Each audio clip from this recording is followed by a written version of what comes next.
निम्बक आचार्य भक्ति के आचार्य हैं, इन्होंने भी गीता पे टीका लिखी। ये उस समय के आचार्य थे, बाद में भी अरविंद जी ने भी लिखी, बाल गंगाधर तिलक जी ने भी लिखी, संत ज्ञानेश्वर जी ने भी लिखी। जीते जी मुक्ति, जीते जी। मरने के बाद क्या होगा अगर मुक्त हो गए? अगर मरने से ही मुक्त होते हैं तो झंझट करने की जरूरत क्या है? मरेंगे, मुक्त हो जाएंगे। मरने से मुक्ति नहीं मिलती, मरने के बाद तो फिर और जन्म मिलता है। जो जो हमारे मन की वासनाएं, कामनाएं, जो जो चाह हैं, वो हमको जन्म देने के लिए बाध्य करती हैं। तो ये महर्षि वेदव्यास द्वारा संकलित है। बुद्धि के देवता श्री गणेश जी महाराज ने इसको लिखा है। जब कहा गया कि अब आप महाभारत लिखो, तो वेदव्यास जी महाराज बोलने लगे कि इसको लिखेगा कौन? तो गणेश जी को मनाया गया। बोला, गणेश जी ने एक शर्त रखी कि देखो भाई, मैं लिखूंगा लेकिन बीच में कोई रुकावट नहीं होनी चाहिए। तो उन्होंने कहा कि आप जो भी मैं कहूं, आप उसको बिना समझ के मत लिखिएगा। आप पहले उसको समझिएगा, ठीक है गलत है, ठीक हो तो लिखिएगा। जितनी देर में गणेश जी उसको समझने लगते थे, उतनी देर में वो आगे का श्लोक तैयार कर लेते थे। तो इसमें 18 अध्याय हैं। एक एक अध्याय में भगवान ने एक एक विषय को लिया है। 700 मंत्र हैं। ये भगवत गीता भगवान श्री कृष्ण पार ब्रह्म परमेश्वर के साक्षात अवतार हैं। पार ब्रह्म को भी शरीर लेना पड़ता है अगर उसको ज्ञान देना है तो। कोई कर्म करना है, उस कर्ता पुरुष को भी कर्म के लिए कोई न कोई माध्यम चाहिए। तो भगवान ने अवतार लिया है। और अवतार लेकर तो एक तरफ तो कौन है? भगवान श्री कृष्ण, और दूसरी तरफ कौन है? अर्जुन। अर्जुन जीव है, अवतार नहीं है। श्रेष्ठ पुरुष है। पुरुष कहते हैं जो इस पूर्व में शरीर में निवास करता है, श्रेष्ठ पुरुष है। तो ये जीव और परमात्मा के बीच का संवाद है, उनके बीच की बातचीत है। पिछले सत्र में जब हम गीता के ऊपर चर्चा कर रहे थे तो हमने एक बात आपके ध्यान में डाली थी कि इस गीता को आप ये मत समझिए कि अर्जुन के लिए बोली गई थी और कृष्ण बोलकर चले गए, ऐसा नहीं। भगवान की वाणी अनादि है, अनंत है और काल से परे है। ये किसी काल की सीमा में नहीं आती। अब अर्जुन हम हैं, हम में से प्रत्येक, हम सभी युद्ध भूमि में खड़े हैं। वो कुरुक्षेत्र का युद्ध हो रहा था, ये हमारे जीवन का दिन ब दिन हर रोज का युद्ध है। हर क्षण जीवन एक युद्ध है, इसमें हम युद्ध कर रहे हैं। इस युद्ध को हम कैसे, इस जीवन को, इस जीवन के खेल को, इस जीवन की लीला को हम कैसे भगवान के बताए हुए रास्ते से पार करें? आसान नहीं। अभी कर्म की बात आएगी, अभी थोड़ा सा आपके दिमाग में डाल दूं। एक बच्चा है, 105 डिग्री बुखार हो गया, हाई फीवर,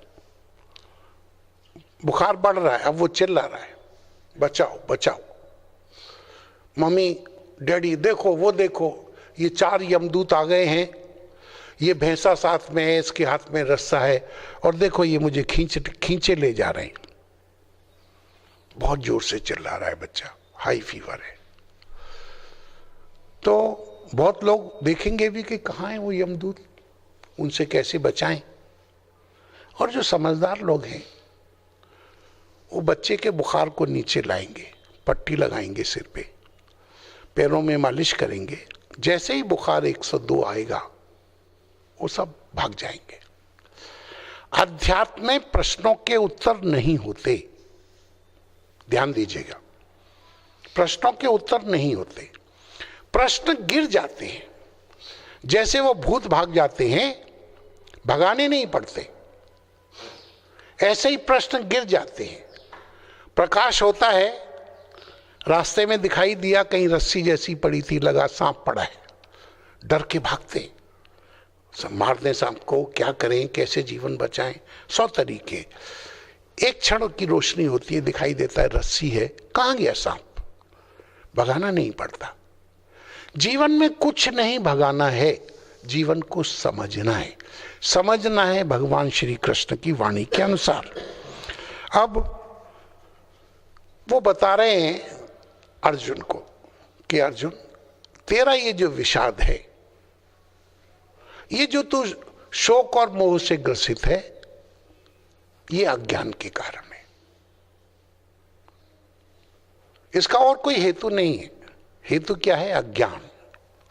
इस अज्ञान को तू समझ और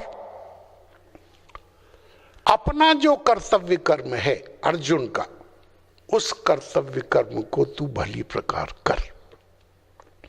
दूसरे अध्याय में आ जाएगा, वो कहेंगे कि देख, तेरे दोनों हाथ में लड्डू हैं, मर जाएगा, युद्ध, तू क्षत्रिय है, युद्ध भूमि में तेरी मृत्यु होगी तो तू स्वर्ग को प्राप्त करेगा, और अगर तेरी विजय हो जाएगी तो इस धरती का राज्य प्राप्त करेगा।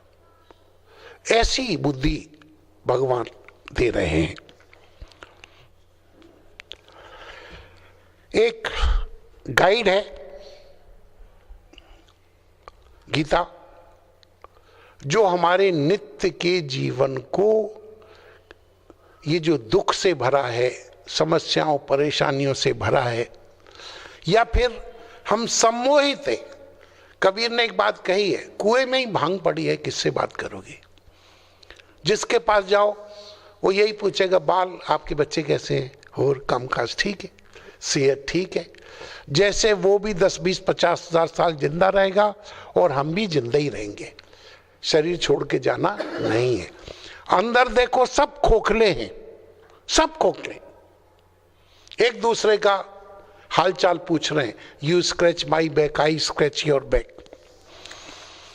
तो ये जो लीलामय, और यही तो जादू है कुछ नहीं, ये संसार कुछ नहीं है, लीला है, प्रतीति मात्र है, लेकिन ये बिल्कुल सच लगता है। एक बार बचपन में वो आते थे मदारी जादू वगैरह दिखाने, उसने एक आदमी को बोला, आओ हमारे पास आओ।